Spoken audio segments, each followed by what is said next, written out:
বিশ্ববিদ্যালয় প্রশাসনের কাছ থেকে অনুমতি নিয়ে দীর্ঘ প্রস্তুতির পর আজকের এই প্রোগ্রামটা সকাল থেকে শুরু হয়েছে, সকাল 10টা থেকে।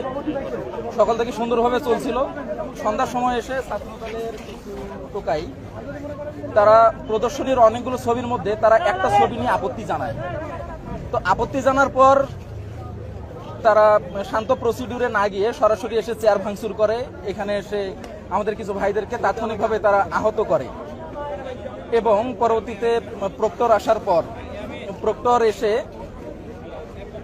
প্রক্টর ছাত্রদলের পক্ষ হয়ে আমাদেরকে এসে বারবার বলার চেষ্টা করতেছে, বোঝানোর চেষ্টা করতেছে যে তোমরা প্রদর্শনীর ওই ছবিটা নামিয়ে ফেলো, না হলে সমস্যা হবে। প্রক্টর স্যারের বক্তব্য ছিল এরকম যে তোমরা প্রদর্শনীর ওই ছবিটা নামিয়ে ফেলো, না হলে সমস্যা হবে। এর কিছুক্ষণ পরেই আমরা দেখতে পেলাম সমস্যা। ছাত্রদলের কিছু টোকাই আতর্কিতভাবে ইট দিয়ে আমাদের উপর ঢিল মারা শুরু করছিল। ইট দিয়ে ভাবে আতর্কিতভাবে আমাদের উপর ঢিল মারার পর বিশ্ববিদ্যালয়ের সেক্রেটারি থেকে শুরু করে বিশ্ববিদ্যালয়ের 7-8 জন জনশক্তি গুরুতরভাবে আহত হয় এবং উভয়ের মধ্যে একটু ধাওয়া পাল্টা ধাওয়া হয়। এরপর থেকে পরিবেশ এই অবস্থা। এখন প্রক্টর স্যার সহ অন্যান্য স্যাররা আছেন, প্রশাসনের ব্যক্তিরা আছেন, তারা চেষ্টা করতেছেন নিয়ন্ত্রণের জন্য। আমরাও চেষ্টা করতেছি যেন পরিবেশ সেই পূর্বের মতো শান্তই থাকে।